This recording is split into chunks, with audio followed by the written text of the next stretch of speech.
인천 외곽, 오래된 아파트 단지 사이로 흐드러지게 벚꽃이 피어난 어느 4월의 아침.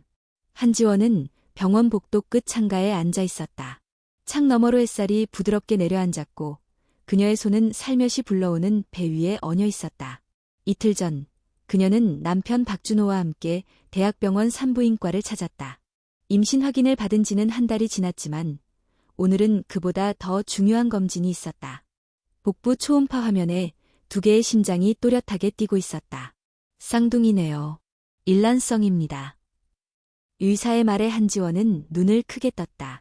기쁨과 놀라움이 동시에 밀려왔다. 그러나 그 다음 말은 그녀의 숨을 멎게 했다. 양막도 하나, 태반도 하나입니다. 모노 쌍둥이죠. 매우 희귀한 경우이고 고위험군입니다. 무슨 뜻인가요? 두 태아가 한 공간을 공유하기 때문에 탯줄이 엉킬 가능성이 높습니다. 그렇게 되면 생명에 위협이 될 수 있어요. 보통 이런 경우는 선택을 하게 됩니다.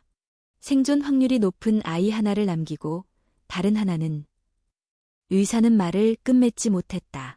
한지원은 머리가 멍해졌고 박준호는 그녀의 손을 잡은 채 아무 말 없이 숨만 내쉬었다. 집으로 돌아오는 길, 두 사람은 아무 말도 하지 않았다. 차 안은 조용했고 라디오에서 나오는 봄 노래조차 멀게만 들렸다. 주차장에 차를 멈춘 후 준호가 조용히 말했다. 무조건 지켜줄게. 너도, 아이들도. 그날 밤, 한지원은 잠들 수 없었다. 천장을 바라보다가 창밖에서 바람에 흔들리는 벚꽃 잎들을 보며 다시 배에 손을 얹었다. 그 순간 뭔가 움직였다. 왼쪽에서 한 번, 오른쪽에서 또 한 번. 두 생명이 그녀 안에서 작게 신호를 보내고 있었다. 그날 새벽, 그녀는 꿈을 꾸었다. 어두운 방 안에서 두 아이가 있었다. 얼굴은 보이지 않았지만 두 손이 단단히 서로를 붙잡고 있었다. 그 손은 떨리고 있었고 작고 연약했지만 놓치지 않으려는 의지가 느껴졌다.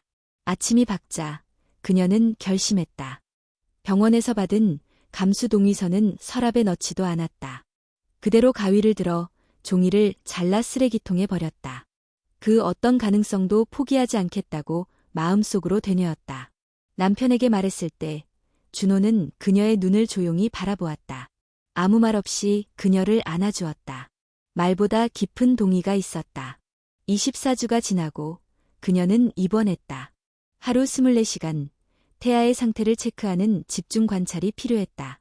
병원 침대 위에서의 삶은 처음에는 낯설고 고됐다. 창밖에는 병원 정원이 보였고 계절은 점차 여름을 향해 가고 있었다. 오늘은 어떤가요? 매일 아침 간호사 김수진이 와서 물었다. 애들이 자꾸 움직여요. 마치 서로 놀고 있는 것 같아요. 지원은 미소 지었다. 수진 간호사는 그녀의 배에 청진기를 대며 말했다. 서로 벌써부터 친구인가 봐요. 괜찮을 거예요. 두 아이 다 강한 아기들이에요. 시간이 흐르며 병원 생활에 익숙해졌고 그녀는 아이들과 이야기를 나누듯 하루를 보냈다. 이름도 고민했다. 남편과 함께 쓴 수첩에는 서영과 서연이라는 이름이 적혀 있었다. 의미는 서로를 기억하는 빛. 어울리는 이름이었다. 남편 준호는 퇴근 후 매일 병원에 들렀고 주말이면 하루 종일 함께 있었다. 그들은 함께 태동을 느끼고 함께 울고 웃었다. 하지만 밤이 되면 지원은 혼자만의 싸움을 해야 했다. 불 꺼진 병실에서 그녀는 배 위에 손을 얹고 속삭였다. 엄마가 지켜줄게. 무슨 일이 있어도. 32주가 되었을 때 의료진은 더 이상 기다릴 수 없다고 판단했다.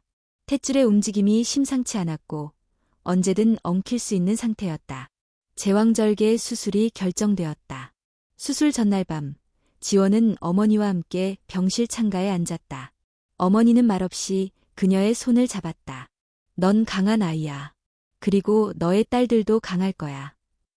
그 말은 마법처럼 가슴에 스며들었다. 지원은 고개를 끄덕였다. 그날 밤 그녀는 처음으로 깊이 잠들었다. 수술 당일 아침.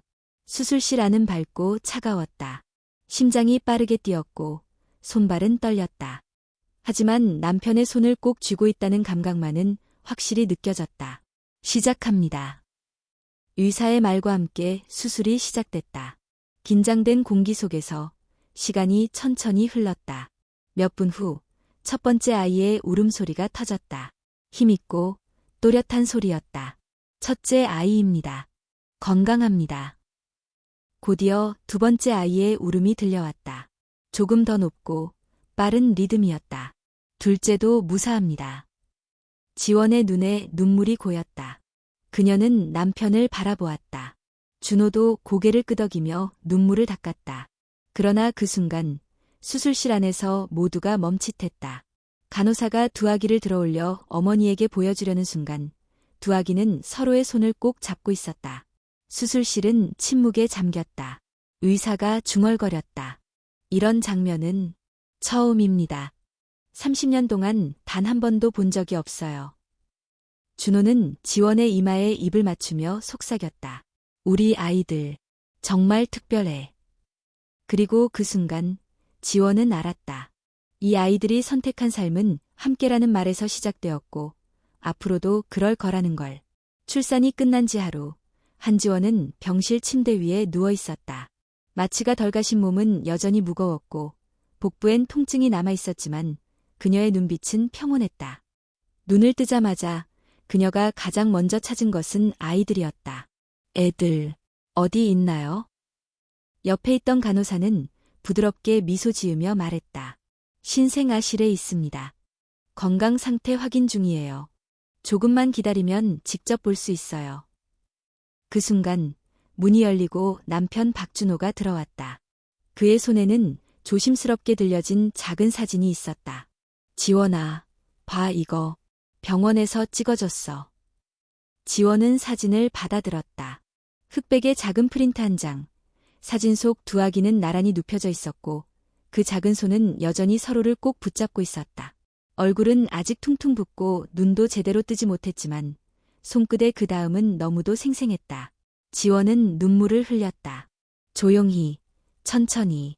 그 순간만큼은 아무런 말도 필요하지 않았다. 그날 오후 두 아이는 신생아실에서 나와 어머니의 품으로 왔다. 이름표에는 아직 아기 A, 아기 B라고만 적혀 있었다. 간호사가 물었다. 이름 정하셨나요? 지원은 고개를 끄덕였다. 남편과 함께 긴 고민 끝에 정한 이름이었다. 언니는 서연, 서로, 인연. 동생은 서현, 서로, 빛날. 서로를 기억하는 인연, 서로를 비추는 빛. 정말 예쁜 이름이에요. 그날 밤, 지원은 병실에서 두 아이를 품에 안고 잠이 들었다. 두 아이는 서로에게 얼굴을 기댄 채 잤고 간호사들은 그 모습에 감탄을 멈추지 않았다. 마치 하나의 심장이 두 개로 나뉜 것 같아요. 퇴원 후 가족은 인천 송도에 있는 작은 아파트로 돌아왔다. 박준호는 육아휴직을 신청했고 한지원은 몸조리를 하며 아이들과 하루하루를 보냈다. 쌍둥이는 잘 자랐다. 태어난 지 몇 달이 지나자 두 아이는 각자의 표정을 가지기 시작했다. 서연은 조용하고 관찰력이 뛰어났고 서연은 활달하고 손이 빠른 아이였다. 하지만 하나의 공통점이 있었다. 서로 없이는 잘 자지 못했다. 밤이 되면 두 아이는 나란히 누워 있어야 했다. 만약 하나가 잠들고 다른 아이가 다른 방에 있다면 곧 울음이 터졌다. 손을 잡아주면 금세 조용해졌다. 한지원은 처음엔 신기했고 시간이 지나며 익숙해졌다. 이 아이들은 손을 통해 마음을 나누고 있었다. 6개월이 되었을 무렵 첫 번째 발열이 왔다. 서연이 열이 39도를 넘기며 갑작스럽게 아프기 시작했다. 응급실로 데려가 검사받는 동안 집에 남은 서연은 계속 칭얼댔다. 엄마 품에도 아빠 품에도 안겨있지 않았다. 입술을 삐쭉 내밀고 울듯 말듯한 표정으로 침대 모서리를 바라보기만 했다. 새벽 3시. 병원에서 연락이 왔다. 해열제 반응이 좋아져서 곧 안정을 찾을 것 같습니다. 그 시각 집에서 자던 서연은 갑자기 몸을 돌리고 조용히 잠이 들었다. 박준호는 벽에 기대어 말했다. 이 아이들 정말 연결되어 있는 게 아닐까. 두 돌이 되던 해 서연과 서연은 함께 걷기 시작했다. 특별한 점은 항상 손을 잡고 걸었다는 것. 처음엔 어른들이 도와주기 위해서였지만 시간이 지나도 그 습관은 변하지 않았다. 손을 놓으면 한쪽이 서고 다른 한쪽이 다시 손을 내밀었다. 한지원은 일기장에 적었다. 이 아이들은 걷는 법보다 먼저 함께 걷는 법을 배웠다. 그리고 어느 날 서연이 감기에 걸려 며칠을 누웠다. 약을 먹고도 무기력하게 누워있는 동생을 보고 서연은 조용히 이불을 들추고 서연 옆에 누웠다. 그리고 아주 작게 손을 내밀었다. 서연의 손도 무의식적으로 움직여 그 손을 붙잡았다. 몇 시간 후 서연의 얼굴에 미소가 떠올랐고 열은 서서히 내렸다. 5살이 된 날 유치원에 입학했다. 담임 선생님은 일부러 둘을 다른 반에 배정했다. 개별 성장을 위한 조치였다. 처음엔 무난해 보였다. 하지만 점심시간 서연이 밥을 잘 먹지 않고 말이 없었다. 선생님이 물었다. 왜 이렇게 조용해? 언니가 안 보여요.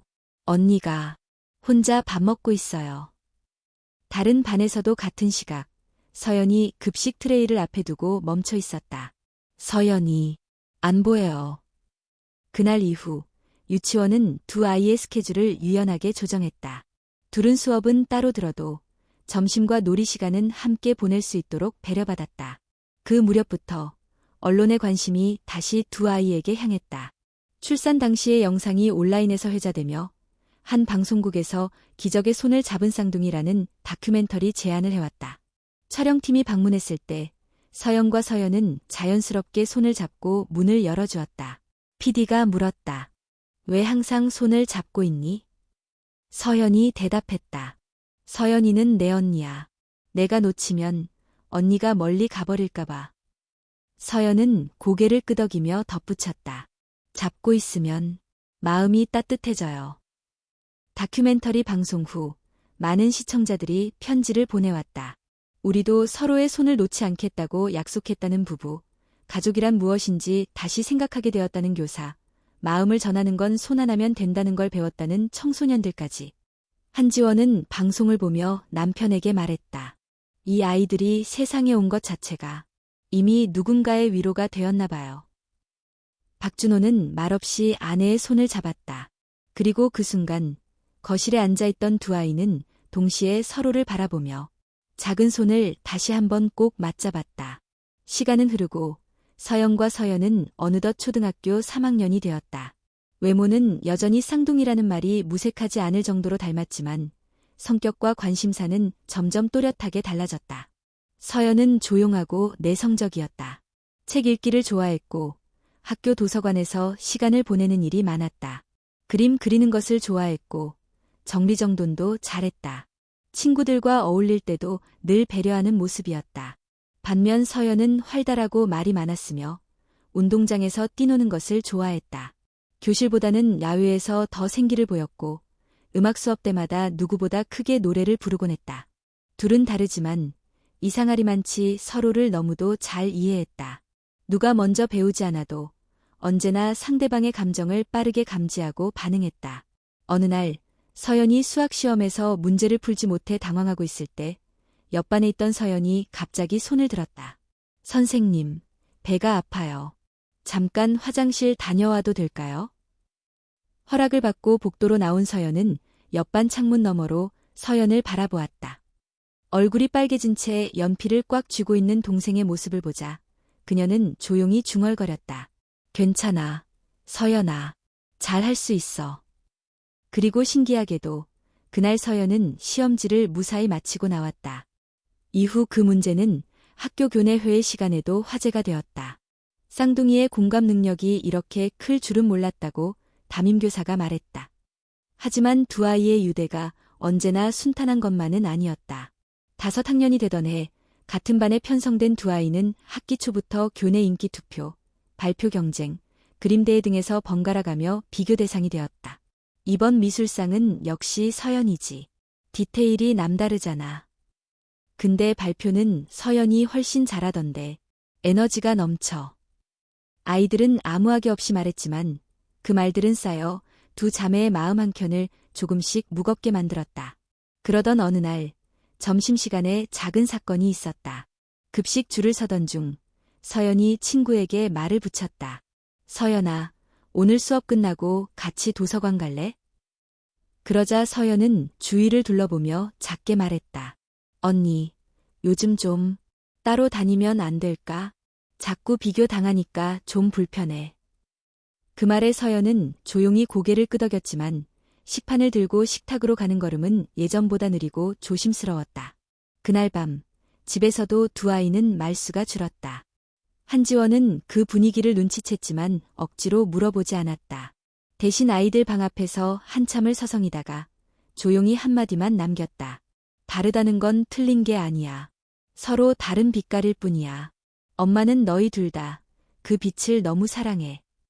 문 뒤에서 들리는 침묵 속에 두 아이는 서로를 바라보았다. 같은 방, 같은 공기.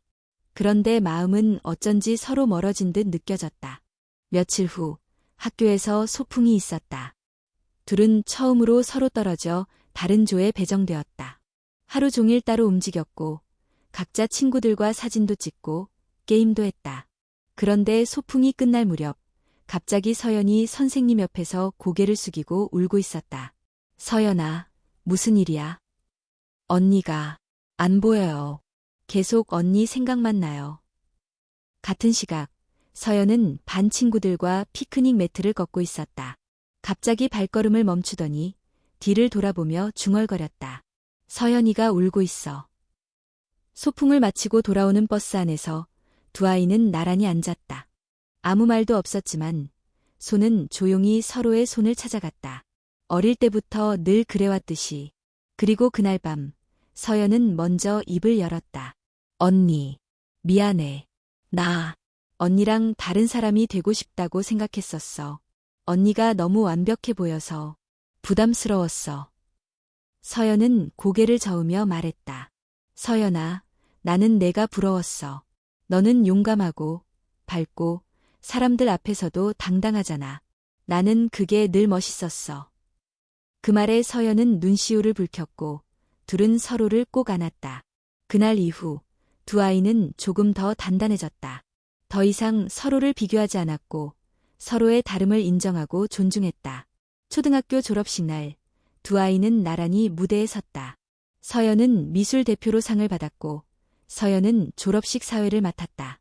학교 측에서 준비한 영상 마지막에는 한 장의 사진이 나왔다.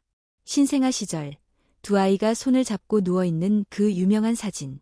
그 장면이 나오자 강당 안에는 박수가 쏟아졌다. 학생들도 학부모도 모두 감동에 젖어 있었다. 박준호는 조용히 사진을 찍으며 아내에게 속삭였다. 이 아이들 결국 자기 길을 잘 찾아가고 있네. 한지원은 눈물을 닦으며 웃었다. 응, 놓지 않았으니까. 서로를. 그리고 그 순간 서연과 서연은 무대 위에서 또 한 번 손을 잡았다.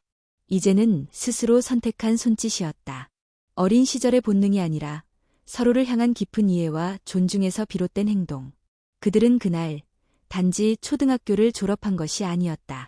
서로 다르면서도 닮은 두 개의 삶이 또 하나의 계단을 함께 넘은 날이었다. 중학교 입학을 앞두고 서연과 서연은 처음으로 서로 다른 학교를 선택했다. 서연은 예술중학교에, 서연은 음악중학교에 지원했고 두 학교는 도보로는 30분 거리였다. 학교의 추천과 부모님의 조언이 있었지만 결정은 아이들 스스로 내렸다. 입학 첫날 아침 두 아이는 같은 집에서 출발했다. 교복은 달랐고 가방도 달랐다. 하지만 현관 앞에서 두 사람은 잠시 걸음을 멈췄다. 서연이 먼저 손을 내밀었다. 오늘부터 우리 조금 멀어지겠지만 마음은 옆에 있을 거야. 서연은 그 손을 꼭 잡고 고개를 끄덕였다.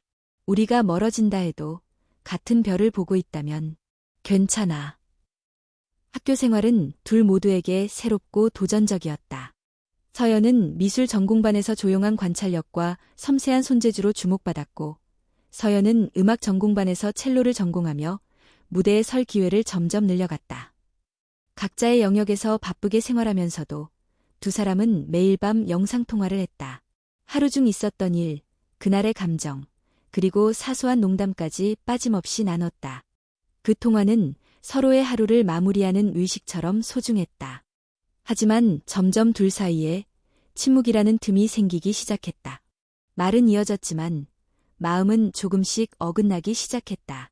어느 날 밤, 서연은 영상통화 중 갑자기 말을 멈췄다. 언니는 언제나 잘해. 상도 받고, 선생님한테 칭찬도 받고, 나는 아무리 해도 언니처럼은 안 돼. 서연은 말이 없었다. 화면 너머로 서로를 바라보며 긴 정적이 흘렀다. 서연아, 나는 내가 부러워. 너는 사람들 앞에서도 당당하고 첼로를 연주할 때 얼마나 눈이 빛나는지 알아. 우린 서로가 부러워서 자꾸 멀어지려 하는 걸까? 그 질문에 두 사람은 동시에 고개를 저었다. 그렇게 그 밤, 오랜 침묵 끝에 서로의 목소리만으로 마음을 다시 엮었다. 중학교 2학년, 서연은 전교 음악 콩쿠르에서 1등을 차지했고, 서연은 지역 청소년 미술대회에서 대상을 받았다. 각자의 길에서 조금씩 빛을 내기 시작한 두 사람은 다시 서로를 응원하는 존재로 돌아왔다. 기념으로 두 아이는 함께 짧은 영상을 만들었다. 제목은 두 개의 빛, 하나의 하늘. 첼로 연주 위에 서연의 그림이 영상처럼 흘러가고 마지막 장면에는 초음파 사진 속 두 개의 작은 점이 손을 잡는 모습이 담겼다. 영상은 SNS에서 조용히 화제를 모았고 예술계 관계자들 사이에서도 감정의 연결을 예술로 표현한 참신한 시도라며 주목받았다. 중학교 졸업식 날, 서연은 학사모 대신 하얀 셔츠에 자신이 직접 그린 무늬를 더해 입었고, 서연은 작은 리본을 달고 무대에 올라 마지막 연주를 했다. 그날 밤, 두 사람은 오랜만에 같은 방에서 잤다. 침대 옆 탁자 위에는 졸업앨범과 상장이 쌓여 있었고, 벽에는 함께 찍은 사진이 빼곡히 붙어 있었다. 불을 끄고 누운 채 서연이 조용히 말했다. 서연아, 우리 언제 어른이 될까? 글쎄, 언니보다 먼저 사랑에 빠지면 그때일까? 서연이 웃었다. 그래도 어른이 돼도 지금처럼 이야기하고 지금처럼 서로 알 수 있을까? 서연은 고개를 돌려 언니를 바라보았다. 우리가 같은 별을 보고 있다면 어디 있어도 어떤 나이라도 괜찮아. 그 말에 서연은 손을 내밀었다. 그리고 그 작은 방 안에서 두 사람은 다시 한번 손을 맞잡았다. 고등학교 입학을 앞두고 가족은 함께 짧은 여행을 떠났다. 강릉의 바다. 파도 소리가 창문을 두드리는 펜션방 안에서 박준호는 두 딸을 바라보며 말했다. 처음 너희가 태어났을 때 손을 잡고 있던 모습을 잊지 못해. 그때 나는 이 아이들이 평생 함께하겠구나 생각했지. 한지원이 덧붙였다. 너희가 언제 어디에 있든 서로를 지켜보는 눈과 잡아줄 손이 있다는 걸 잊지 않았으면 해. 그 말에 서연이 조용히 웃으며 말했다. 엄마, 아빠는 우리가 떨어질까 봐 걱정하지만 우리는 이미 같이 있어요. 손이 닿지 않아도. 그리고 그 밤, 별이 많은 하늘 아래에서 두 자매는 마주 앉아 있었다. 파도 소리, 바람 소리, 그리고 마음속의 고요함. 그들의 시선은 같은 별을 향하고 있었다. 그리고 그 순간 두 사람은 동시에 속삭였다. 놓지 않을게. 절대. 고등학교 1학년 봄. 서연은 서울예술고등학교 미술과에, 서연은 부산음악고등학교 첼로 전공으로 진학하게 되었다. 처음으로 같은 도시에 살지 않게 된 두 사람은 각자의 기숙사방에서 새로운 생활을 시작했다. 입학 전날 밤, 서연은 짐 정리를 하다 말고 창밖을 바라보았다. 창문 너머엔 연한 달빛이 흐르고 있었다. 잠시 후 휴대폰 화면에 서연의 이름이 떴다. 언니, 자. 아니, 짐 정리하다가 너는? 나도. 이상하지? 똑같이 고등학생인데 이렇게 멀리 있는 건 처음이야. 조용한 정적이 흘렀다. 서로는 아무 말 없이 그 정적을 나누었다. 언니, 우리 다른 길을 가는 거지? 응, 하지만 같은 하늘 아래에서. 서연은 웃음 섞인 목소리로 말했다. 그래도 언니가 옆에 있었으면 좋겠어. 아직도. 새로운 생활은 기대만큼이나 낯설었다. 서연은 예술고의 빠듯한 수업 일정과 과제량에 고생했다. 밤마다 캔버스 앞에서 손에 물감과 연필 가루를 묻히며 자정 넘도록 작업했다. 서울의 공기는 건조했고 혼자 먹는 저녁은 익숙해지지 않았다. 서연은 부산에서도 고군분투했다. 매일 아침 6시에 일어나 스케일 연습을 하고 수업이 끝나면 방음실에서 4시간씩 첼로를 연주했다. 손끝엔 굳은 살이 생겼고 어깨는 자주 뻐근했다. 무대 공포도 있었다. 하지만 매번 무대에 설 때면 그녀는 언니가 자신을 지켜보고 있다는 느낌에 힘을 냈다. 주말마다 영상통화는 계속됐다. 서로의 방, 서로의 캔버스, 서로의 악보. 그 작은 화면을 통해 그들은 여전히 하나였다. 어느 날 서연이 통화 중 갑자기 말했다. 언니, 혹시 언젠가 진짜로 멀어질까 봐 걱정돼. 서연은 고개를 저었다. 서연아, 거리는 마음을 약하게 만들 수도 있지만 더 단단하게도 만들어. 우리가 원하면 절대 멀어지지 않아. 그 말에 서연은 입꼬리를 올리며 대답했다. 그래, 우리 둘이잖아. 항상 둘. 2학년 여름방학, 서연은 전국 청소년 미술 공모전에서 최우수상을 받았다. 그녀의 작품 숨결은 쌍둥이의 연결을 형상화한 그림으로 한 캔버스에 두 인물이 서로의 손을 감싸 쥐고 있는 모습이었다. 기자가 물었다. 이 그림의 영감은 어디서 왔나요? 서연은 주저하지 않고 대답했다. 제 동생이에요. 우리는 서로를 놓은 적이 없거든요. 같은 시기, 서연은 부산국제청소년음악제에서 우수연주자상을 받았다. 그녀는 본선 무대에서 자작곡 같은 리듬을 연주했다. 악보 첫 페이지에는 작은 메모가 쓰여 있었다. 투 언니, 우리는 다른 악기지만 같은 리듬으로 살아가고 있어. 공연이 끝나고 무대 뒤에서 기자가 물었다. 이 곡은 누구를 위해 쓴 건가요? 서연은 웃으며 말했다. 언니요. 내 음악의 절반은 언니가 만들어줘요. 고3 가을, 진학을 앞두고 진로에 대한 고민이 깊어졌다. 서연은 홍익대학교 미술학부, 서연은 한국예술종합학교 음악원에 지원서를 넣었다. 입시는 치열했고 불안도 컸다. 하지만 서로는 늘 그 자리에 있었다. 시험 전날 밤, 두 사람은 또다시 전화기를 들었다. 언니, 무서워.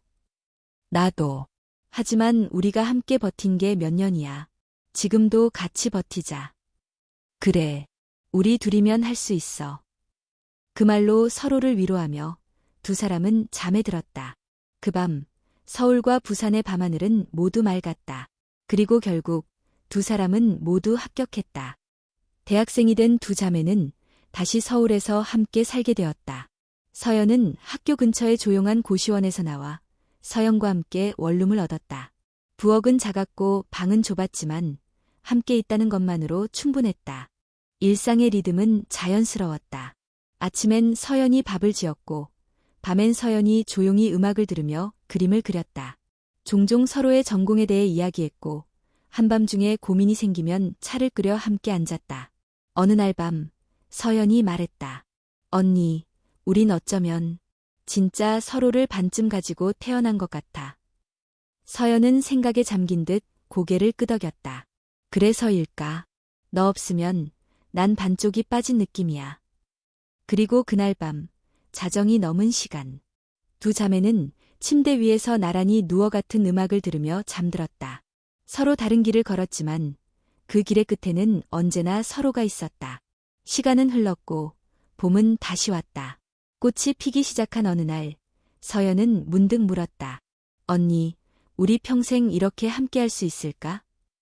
서연은 창밖을 바라보다가 대답했다. 우리가 서로를 놓지 않는다면.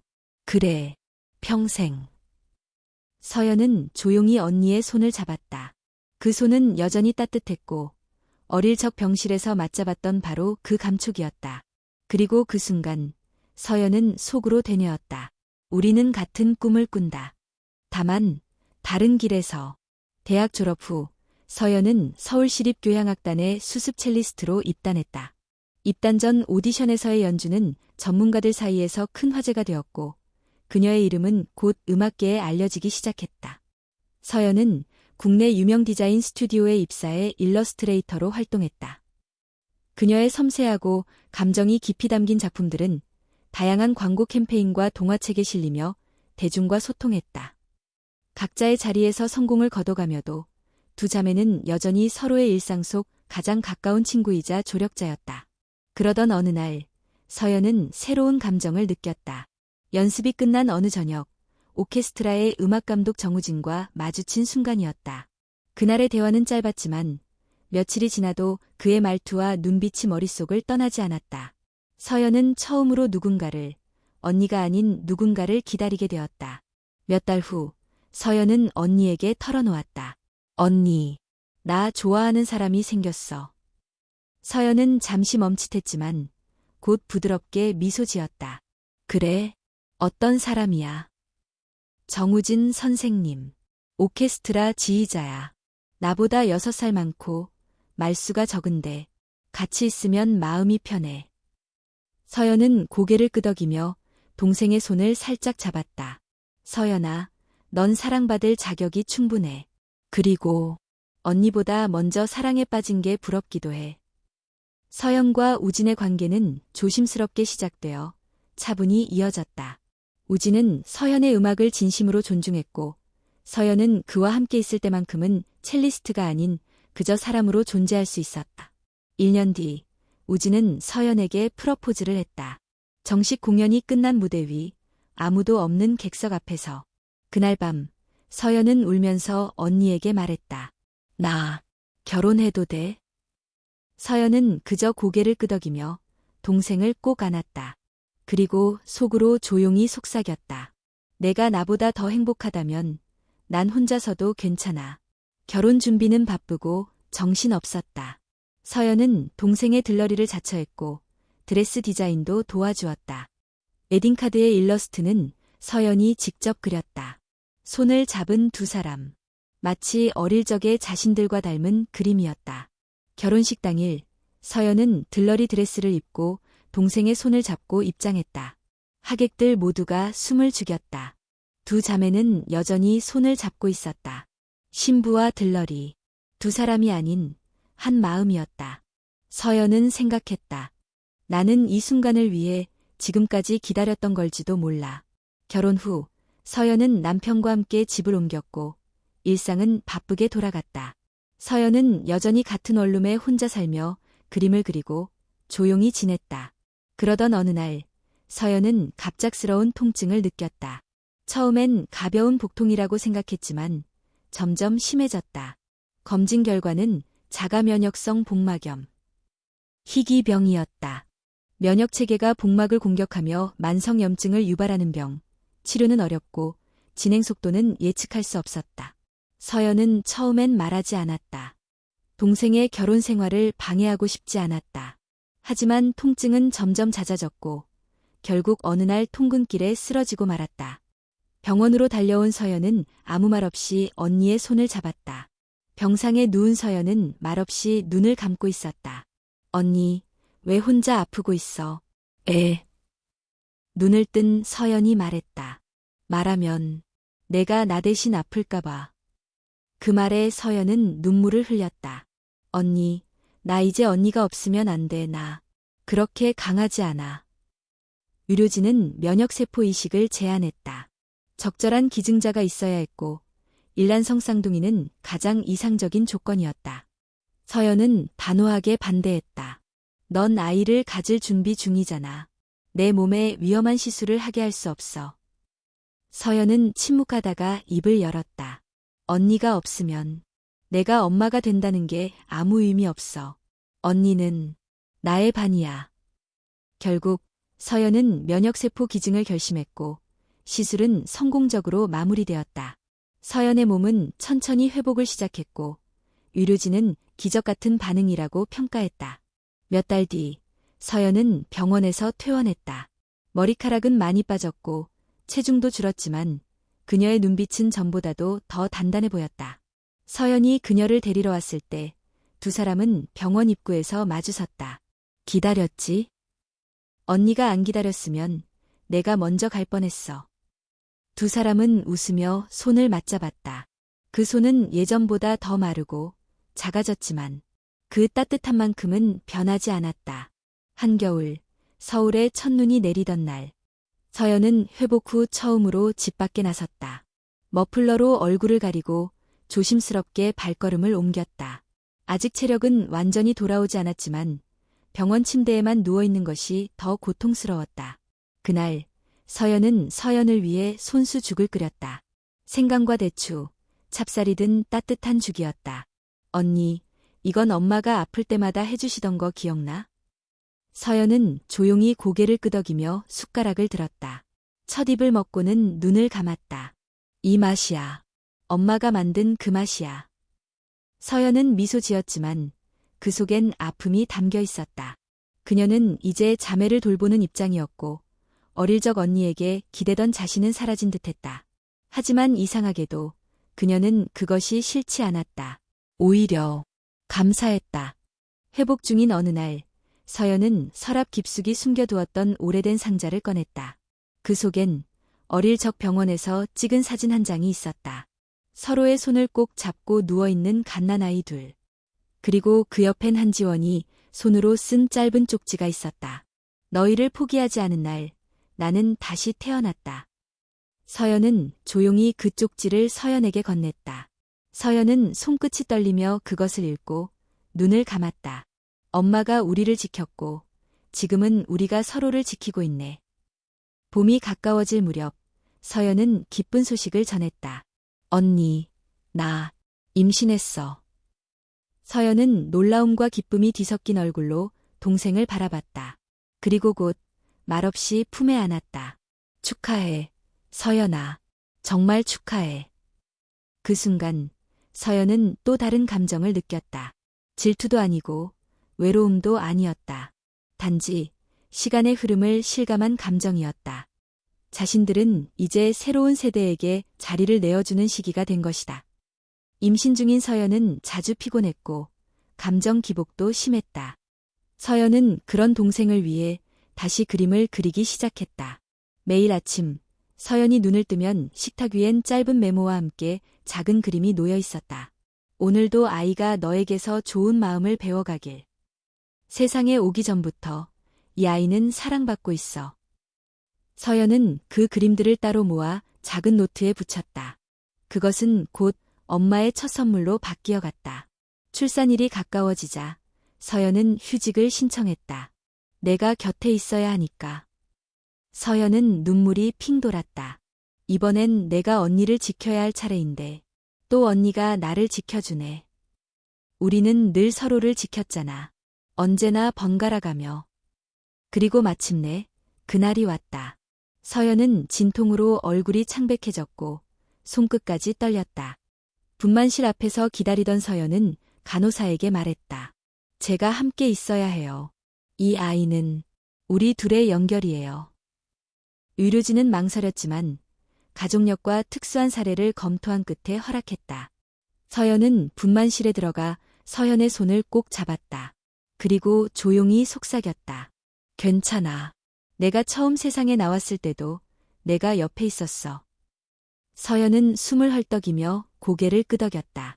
이번엔 내 아이가 세상에 나오는 거니까 언니가 있어줘서 다행이야. 수십 분 후 힘찬 울음소리가 분만실에 울려 퍼졌다. 한 생명이 세상에 도착했다. 서연은 눈물을 흘렸고 서연은 손을 놓지 않았다. 간호사가 신생아를 안아 보여주었을 때 아기는 작고 붉은 손을 하늘로 뻗었다. 서연은 그 모습을 보고 웃었다. 잡고 싶어 하는구나. 너도 연결을 원하네.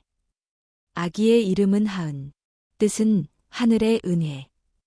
두 자매가 함께 지켜낸 생명이었다. 출산 후 어느 날 밤, 서연은 하은이를 안고 발코니에 섰다.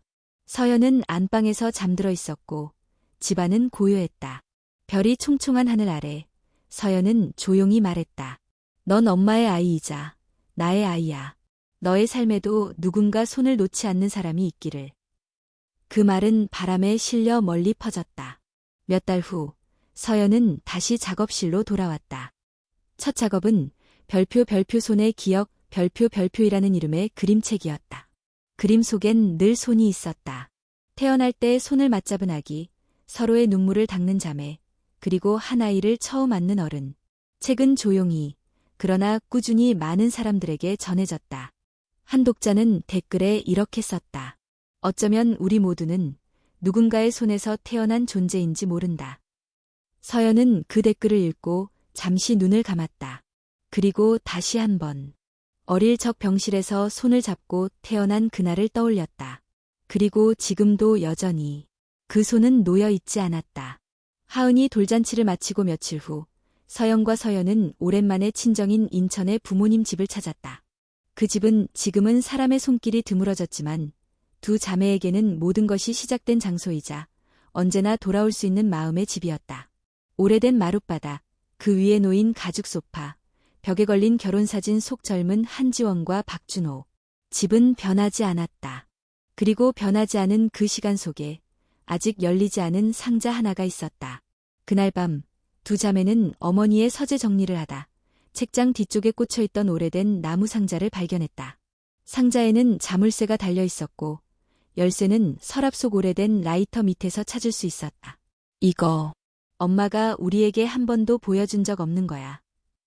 서연이 속삭였다. 서연은 말없이 고개를 끄덕이고 상자의 뚜껑을 조심스레 열었다. 그 안에는 사진 몇 장과 함께 손글씨로 가득 찬 검은색 공책 한 권이 들어있었다.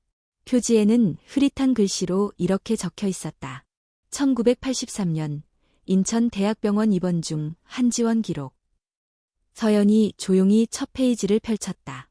3월 10일 오늘 의사가 말했다. 쌍둥이다. 그리고 위험하다고 했다. 같은 태반, 같은 양막. 둘 다를 살리기는 어렵다고 했다. 하나를 포기해야 한다고 했다. 선택을 해야 한다고 했다. 세상에 이런 질문이 어딨는가. 아이를 선택하라니. 나는 아무것도 고르지 못했다. 종이만 들고 밤새 울었다. 다음 페이지엔 구불구불한 펜 자국이 있었다. 눈물이 번진 듯한 흔적이 그대로 남아 있었다. 3월 12일 밤새 꿈을 꾸었다. 두 아이가 서로의 손을 꼭 잡고 있었다. 아무 말도 하지 않았지만 나는 알았다. 이 아이들은 함께 살아야 한다. 함께 태어나야 한다. 나는 내 이름을 적지 않았다. 대신 그 종이를 찢어버렸다. 서연이 손등으로 눈을 훔치며 속삭였다. 우리가 그렇게 간신히 온 거였네. 서연은 조용히 책장을 넘겼다. 3월 25일 복통이 심해졌다. 몸이 무겁고 머리는 깨질 듯 아프다. 하지만 아이들은 계속 움직인다. 하나가 움직이면 다른 하나도 따라 움직인다. 마치 서로를 확인하는 듯하다. 내가 두려워할 틈도 없이 아이들이 내 안에서 서로를 지켜주고 있다. 4월 3일 서연과 서연이라는 이름을 떠올렸다. 서로를 기억하고 서로를 비추는 이름. 아직 얼굴도 보지 못했지만 나는 이 아이들의 마음을 이미 알고 있다. 서연과 서연은 나란히 앉아 한 페이지 한 페이지를 넘겼다. 그 속에는 세상의 모든 어머니가 딸에게 해주고 싶었지만 끝내 전하지 못한 말들이 있었다. 4월 10일 수술 날짜가 잡혔다. 나는 살아도 좋고 죽어도 좋다. 다만 이 아이들이 서로를 놓지 않기를 바란다. 이 세상에 혼자가 아닌 사람으로 태어나기를 바란다. 마지막 페이지엔 짧은 글만 남아 있었다. 4월 15일. 그날 손을 잡고 태어난 두 아이를 봤다. 나는 알았다. 내가 지킨 것이 기적이었음을. 밤은 깊었고 창밖에는 봄비가 조용히 내리고 있었다. 두 자매는 아무 말 없이 서로를 바라보았다. 마치 긴 세월을 건너 그 시간 속 어머니의 심장과 연결된 듯했다. 언니. 서연이 먼저 입을 열었다. 엄마가 우리를 위해 정말 모든 걸 걸었네. 서연은 공책을 조심히 다듬며 대답했다. 그래서 우리가 지금까지 함께일 수 있었어. 서연은 그 공책을 가슴에 안고 말했다. 하은이에게도 이걸 물려줄래.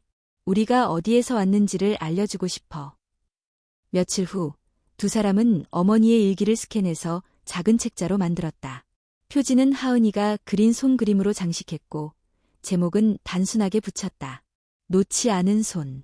책자는 가족에게만 나눠졌지만 그것은 하나의 상징이 되었다. 그 책을 읽은 조카들은 말했다.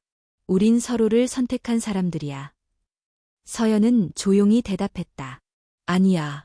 우리는 서로를 포기하지 않았던 한 사람 덕분에 이렇게 있는 거야.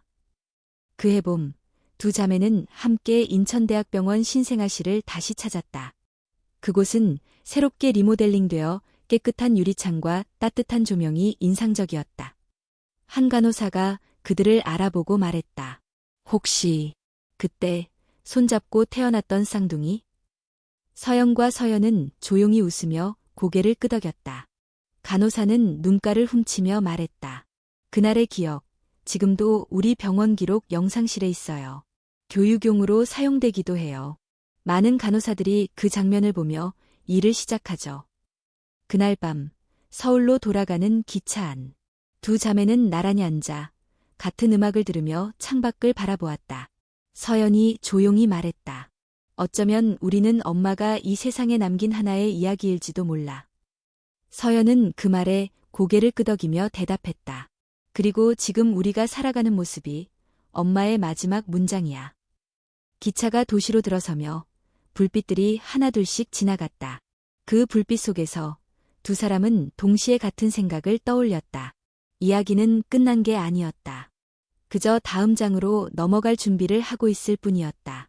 하은이 7살이 되던 해봄, 서연은 아이를 인근 초등학교에 입학시켰다.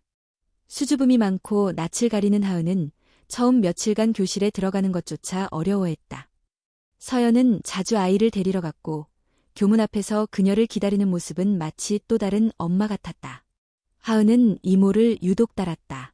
엄마 앞에선 부끄러워 말 못하던 것도 이모 앞에선 속삭이듯 이야기했다. 이모, 학교에 친구가 없어요. 괜찮아. 천천히 만들면 돼. 내가 먼저 마음을 열면 누군가 손 내밀 거야. 그러던 어느 날 학교에서 특별활동 수업 시간에 한 아이가 전학을 왔다. 이름은 진아. 부모 없이 할머니 손에서 자란 아이였고 다소 까칠하고 말이 없었다. 첫날 점심시간 아무도 진아 옆에 앉지 않자 하은이 슬그머니 다가갔다. 같이 먹어도 돼. 진아는 아무 말 없이 고개만 끄덕였다. 그날 이후 두 아이는 거의 매일 함께 있었다. 같이 도시락을 먹고 같이 책을 읽고 운동장에서는 서로 손을 꼭 잡고 뛰었다. 선생님은 학부모 상담에서 이렇게 말했다. 하은이 덕분에 진아가 많이 밝아졌어요. 두 아이는 마치 오래된 친구 같아요. 아니, 쌍둥이 같다고 해야 할까요? 서연은 그 말을 듣고 미소 지으며 고개를 끄덕였다. 그리고 밤늦게 언니에게 전화를 걸었다. 하은이에게도 연결이 생겼어. 마치 우리가 그랬던 것처럼. 그해 여름, 서연은 작은 전시회를 열었다. 제목은 기억의 손. 그림에는 모두 손이 등장했다. 책을 읽어주는 손, 넘어질 때 받쳐주는 손, 편지를 전해주는 손, 마지막엔 두 아이가 손을 맞잡고 벤치에 앉아있는 장면. 모두 실화를 바탕으로 했고 그중 한 작품의 제목은 바로 하은과 진아, 두 번째 기적이었다. 전시회에 온 관람객 중 한 명이 물었다. 작품 속 아이들은 실존 인물인가요? 서연은 고개를 끄덕이며 대답했다. 네, 제 조카와 그녀의 친구예요. 사람은 누구나 인생에서 단 한 번, 진심으로 손을 내밀어줄 사람을 만날 기회가 있다고 믿어요. 진아는 학교 생활에 적응하기 시작했고 성적도 오르기 시작했다. 서연은 아이들의 모습을 지켜보며 점점 자신도 치유되어감을 느꼈다. 오랜 시간 동안 무의식적으로 품고 있던 질문이 있었다. 우리 아이는 언니처럼 누군가에게 손을 내밀 수 있을까? 그리고 지금 그 대답은 눈앞에 있었다. 하은은 가르치지 않아도 배웠다. 그녀의 손끝에는 이모의 온기, 엄마의 다정함, 그리고 사랑받은 기억이 자연스럽게 남아 있었다. 어느 날 하은이 서연에게 그림을 하나 그려주었다. 제목은 우리 셋. 그림 속에는 이모, 엄마, 그리고 하은 자신이 나란히 손을 잡고 있었다. 그리고 구석엔 진아가 웃으며 그 손에 다가오고 있었다. 이거 뭐야? 서연이 물었다. 하은은 조용히 말했다. 이모 손은 따뜻하고, 엄마 손은 편하고, 진아 손은 조심조심해요. 그래도 다 좋아요. 서연은 그 말을 듣고 잠시 말을 잇지 못했다. 어릴 적 자신이 느꼈던 감정을. 이 작은 아이가 똑같이 느끼고 있다는 사실에 울컥했다. 그해 겨울, 학교에서 열린 가족 발표회에서 하은과 진아는 함께 무대에 올랐다. 하은은 그림을, 진아는 시를 낭송했다. 진아의 목소리는 작지만 분명했다. 처음엔 아무도 내 손을 잡아주지 않았어요. 그래서 나는 손을 주머니에 넣고 다녔어요. 그런데 어느 날 누군가 말했어요. 내가 먼저 잡아줄게. 그때부터 나는 주머니 속 손을 꺼낼 수 있었어요. 발표가 끝나자 관객석에서는 조용한 박수가 이어졌다. 서영과 서연은 서로를 바라보며 눈을 맞췄다. 그 순간 어떤 확신이 들었다. 이야기는 계속되고 있구나. 발표회가 끝난 뒤 서연은 진아의 할머니를 따로 만났다. 작고 굽은 허리의 여인이 조심스럽게 인사했다. 아이에게 이렇게 큰 힘이 되어주셔서 고맙습니다. 서연은 머리를 숙이며 대답했다. 아이들이 서로의 손을 잡은 거예요. 어른이 할 수 있었던 건 그 순간을 놓치지 않게 도와준 것뿐이에요. 그리고 그날 밤 서영과 서연은 오래간만에 마루에 나란히 앉아 별이 가득한 겨울 하늘을 바라보았다. 서연이 말했다. 우리가 살아온 이야기를 아이들이 또다시 써내려가고 있어. 서연은 조용히 대답했다. 응, 다른 이름으로, 다른 손으로, 하지만 같은 마음으로. 잠시 침묵이 흘렀고 둘은 동시에 고개를 들어 하늘을 바라보았다. 서연이 속삭였다. 우리가 시작한 이야기가 계속될 수 있어서 다행이야. 서연이 말했다. 아니, 언니. 이건 우리가 시작한 게 아니라 엄마가 시작한 이야기였어. 우린 계속해준 거고. 그리고 둘은 조용히 서로의 손을 맞잡았다. 여전히 따뜻하고 여전히 익숙했다. 봄이었다.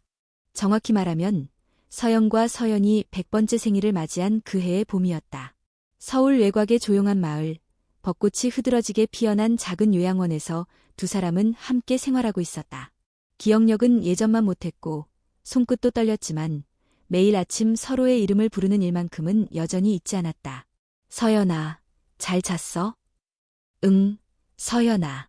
너도? 그 말로 하루가 시작되었고 손을 잡는 것으로 하루가 끝났다. 100번째 생일을 맞아 가족들이 모두 모였다. 딸 하은은 이 제40대 중반의 어엿한 엄마가 되었고 손녀들은 대학생이 되어 있었다. 그날 세대를 아우르는 작은 가족 파티가 열렸다. 손녀 진유는 두 할머니의 이야기를 토대로 만든 다큐멘터리의 예고편을 틀어보였다. 영상은 신생아실에서 손을 맞잡은 두 아기의 사진으로 시작해 그 손이 성장하며 맞잡은 수많은 순간들을 따라갔다. 서연은 그 화면을 보며 작게 웃었다. 우리가 저랬구나. 서연이 덧붙였다. 놓지 않았네, 정말. 가족들은 눈시울을 붉히며 조용히 박수를 보냈다. 그날 밤 서연은 침대 옆에 앉은 진유에게 조용히 속삭였다. 넌 알고 있니? 우린 태어날 뻔하지 못했단다. 네. 우리 엄마가 한 명을 포기해야 한다는 말을 들었대. 그런데 손을 잡은 꿈을 꿨다고 하더라. 그래서 결심했대. 둘 다 데려오겠다고. 진유는 할머니의 손을 꼭 잡았다. 그래서 우리가 지금 여기에 있는 거예요. 서연은 작게 웃었다. 응, 그 손 하나가 여기까지 온 거야. 며칠 후 요양원에서는 특별한 행사가 열렸다. 이라는 주제로 열린 이 행사에 서영과 서연은 상징적인 인물로 초대받았다. 사회자가 소개했다. 두 분은 100년 전 손을 잡고 태어나셨고 지금까지도 손을 놓지 않고 계십니다. 행사장 안은 조용했다. 사람들은 고요히 경외심 어린 눈빛으로 그들을 바라보았다. 무대에 오른 서연은 마이크를 잡고 천천히 말했다. 우리는 특별한 재능도 위대한 업적도 없어요. 다만 서로의 손을 놓지 않았을 뿐이에요. 서연이 마이크를 받아들었다. 그게 우리 삶의 전부였고 누군가에게는 그 전부가 희망이 될 수 있다는 걸 알게 됐어요. 그 말에 객석에서는 조용한 박수와 함께 눈물을 훔치는 이들이 많았다. 행사 후 언론에서 인터뷰 요청이 쏟아졌다. 유명 다큐 채널은 그들의 이야기를 기반으로 한 극영화 제작도 제안했다. 하지만 서연과 서연은 조용히 웃으며 말했다. 우리는 지금 충분해요. 그저 아이들과 손주들이 우리 이야기를 기억해주면 그걸로 돼요. 봄이 끝나갈 무렵 서연의 건강이 급격히 악화되었다. 병원으로 옮겨졌고 의사들은 조심스럽게 말했다. 이제 준비를 하셔야 합니다. 서연은 병상 옆 의자에 앉아 하루 종일 자리를 지켰다. 손을 잡고 노래를 불러주고 예전 이야기를 들려주었다. 기억나. 우리가 처음으로 각자 학교 간 날. 응, 그때 내가 울었지. 아니, 언니가 먼저 울었어. 그렇게 이야기하며 두 사람은 시간을 거슬러 갔다. 어느 조용한 새벽, 서연이 천천히 눈을 떴다. 서연아. 응, 나 여기 있어. 고마워. 항상 나와 함께 해줘서. 서연은 울먹이며 대답했다. 언니가 나를 지켜줬잖아. 이번엔 내가 지킨 거야. 서연은 마지막 힘을 다해 손을 꼭 쥐었다. 우리 다음 생에도 같이 오자. 서연은 눈을 감았다. 그럼 다음 생에도 손을 잡고 태어나자. 그리고 조용히 서연은 숨을 거두었다. 손은 놓이지 않았다. 서연이 끝까지 붙잡고 있었다. 장례식이 끝난 후 서연은 요양원을 정리하고 인천의 친정집으로 돌아갔다. 거실에는 서연이 남긴 그림들과 책들, 그리고 첫 그림책이 전시되어 있었다. 서연은 그 방에 앉아 조용히 눈을 감았다. 그리고 속삭였다. 언니, 나 잘 살게. 하지만 너무 빨리 오진 마. 나 아직 할 일이 많아. 몇 년 후 서연은 조용히 세상을 떠났다. 그날 하은은 요양원 침대 옆에서 마지막으로 어머니의 손을 잡았다. 그 손은 여전히 따뜻했다. 그리고 지금 진유는 교사이자 작가로 일하며 아이들에게 이야기책을 들려준다. 수업 시간 진유는 조용히 책 한 권을 꺼낸다. 얘들아, 오늘은 특별한 이야기를 읽어줄게. 이 책은 내 할머니들의 이야기야. 두 사람이 태어날 때부터 끝까지 서로의 손을 놓지 않았던 이야기야. 아이들의 눈이 반짝인다. 진유는 책장을 넘기며 조용히 말한다. 사랑하는 사람의 손을 꼭 잡아보렴. 그게 너희 인생의 시작이 될 수도 있으니까. 그리고 다시 이야기가 시작된다.